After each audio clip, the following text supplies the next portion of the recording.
Talagang marami ang hindi makapaniwala sa sinabi na ito ni Zainab Harake patungkol sa kanyang malapit na naging kaibigan ngayon na si Ivana. Narito nga ang buong detalye, alamin natin.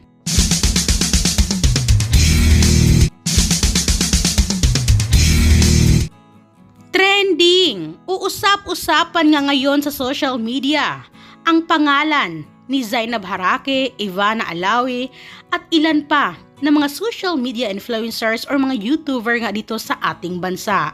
Dahil na rin ito sa ibinunyag at inilabas nga ng mga screenshot ni Wilbert Tolentino. Talagang marami ang nagulat dito sa naging revelasyon nga ni Wilbert patungkol nga sa mga sinasabi ni Zainab Harake, lalong-lalo na kay Ivana. Isa nga si Ivana sa naging malapit na kaibigan ni Zainab. Pero isa lamang si Ivana sa mga vloggers na nabanggit nga sa video ni Wilbert Tolentino na umano'y binabackstab umano ni Zainab Harake. Kaya naman marami ang nagulat dito dahil nga dito sa screenshot na inilabas ni Wilbert na sinabi nga dito, Ivana, at sagot naman dito ni Wilbert, sa dalawang yan, yes ma'am, at sagot naman dito ni Zainab, mga matataas, ihi kasi ma, may chika ako sa'yo. Kaya dahil dito sa naging sagot na ito or sinabi nga ni Zainab patungkol nga kay Ivana ay marami ang nagulat dito at marami rin ang curious kung ano nga ba ang chinika ni Zainab Harake patungkol nga kay Ivana.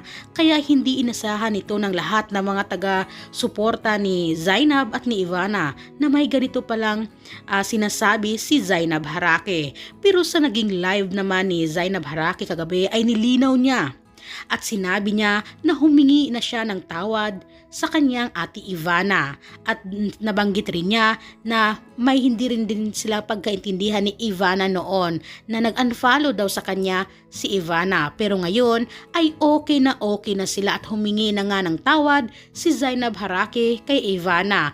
Kaya marami ngayon ang hindi talaga makapaniwala na sinabi iyon ni Zainab Harake patungkol kay Ivana dahil recently lang ay magkakasama nga silang nag-collab or magkakasama nga sila sa isang video na ibinahagi naman nila sa kanilang social media account. Nakitang-kita naman natin na super saya nila at recently lang din ay pumarty sila sa isa rin sa mga sikat na bar nga sa dito sa Manila. At syempre, pumunta rin sila sa isang resort sa Batangas na magkakasama nga sila. Kaya ilan ay nagbigay ng opinion dito. Pero sa ngayon, ayon kay Zainab, ay okay naman sila ni Ate Ivana niya. Humingi na siya ng sorry.